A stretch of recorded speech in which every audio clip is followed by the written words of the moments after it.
the introductory course. Do you know where I can find the Electoral College? No, I'm from Tennessee.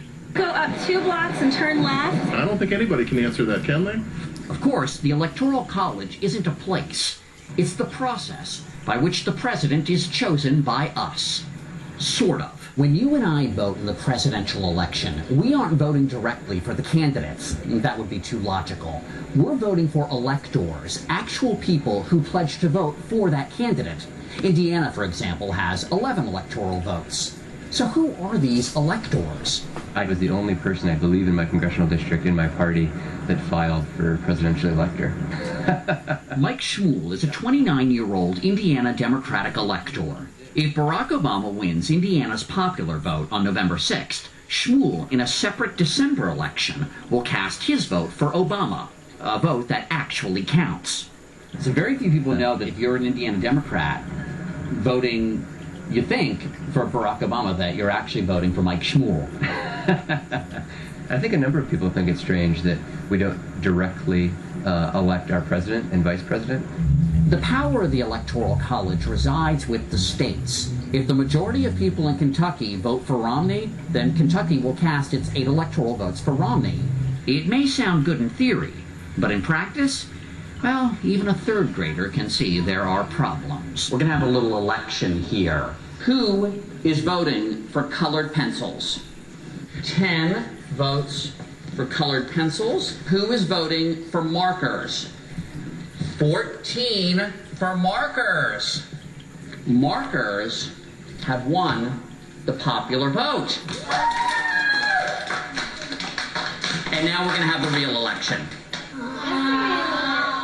Naturally, they were disappointed. They thought we just had the election. But now it was time to warp these young minds by introducing them to the Electoral College.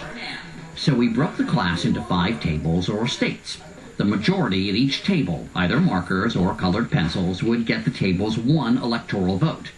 Of course, in real life, states have varying amounts of electoral votes, depending on the population. Table 1's elector, how do you cast your vote? Markers. Table 2's elector, how do you cast your vote? Markers. Table 3's elector. Colored pencils. In the end, the whole election came down to 1 state. Table 5's elector. This is it, guys. This will decide the whole thing. Elector, how do you cast your vote? Colored pencils.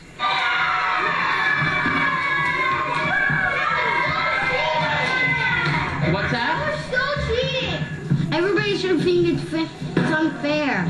Because it's not just about the elector's vote, it's about everybody's vote. What happened to these kids has happened 4 times in presidential elections. John Quincy Adams, Rutherford B. Hayes, Benjamin Harrison, and of course George W. Bush all lost the popular vote but won the White House. All over the world, where presidents are elected, they're elected by direct popular vote. Jamie Raskin is a Maryland state senator and professor of constitutional law at American University in Washington, D.C. So let's recognize the fact that the president is a national figure, in fact, is the only elected official who reports to the whole country, and the whole country should elect the president together.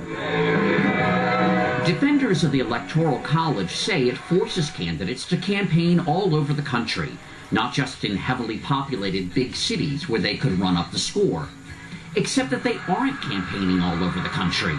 Candidates seem to spend all their time in the so-called swing states, where the polls are close and either candidate could end up taking, say, Ohio's 18 precious electoral votes. And they end up ignoring states like Texas and California, where the winner is already pretty much decided. I'm fighting to create American jobs. I need Ohio to help me become... Which is why you could be forgiven for thinking Romney and Obama are running for president of Ohio. 96% of all the money spent in the last 2 presidential elections are spent in those 6 to 8 swing states. Republican National Committee member Saul Anousis. If you are a decidedly Republican state or a decidedly Democrat state, there's absolutely 0 reason for a presidential candidate to talk to you. According to a new CBS News poll, 62% of Americans, both Democrats and Republicans, want to get rid of the Electoral College. The founding fathers who foisted this system on us were hardly more enthusiastic about it. Thomas Jefferson was already calling it an ink blot on the Constitution.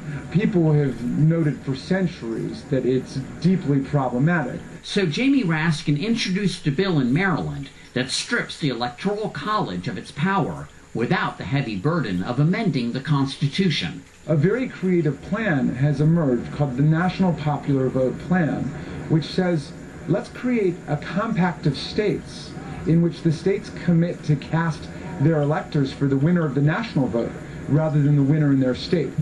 Here's how it works. Stay with me now. Maryland, the first state to agree to this plan, pledges to cast its electoral votes for the candidate who wins the national popular vote, regardless of how the citizens of Maryland vote. Several other states have agreed to this plan, but it only goes into effect when enough states sign on that together equal the 270 electoral votes needed to win the presidency. The plan's backers are almost halfway there. So this election, Maryland will still cast its electoral votes to the winner of the state's vote. But by 2016, it may be a different story. Another situation that might spell the end to the Electoral College even sooner. Right now, some polls project Romney winning the national popular vote, but Obama could still win the Electoral College vote. If this election is a repeat of the Bush-Gore standoff, don't be surprised to see the Electoral College unaccredited faster than you can say, one man, one vote.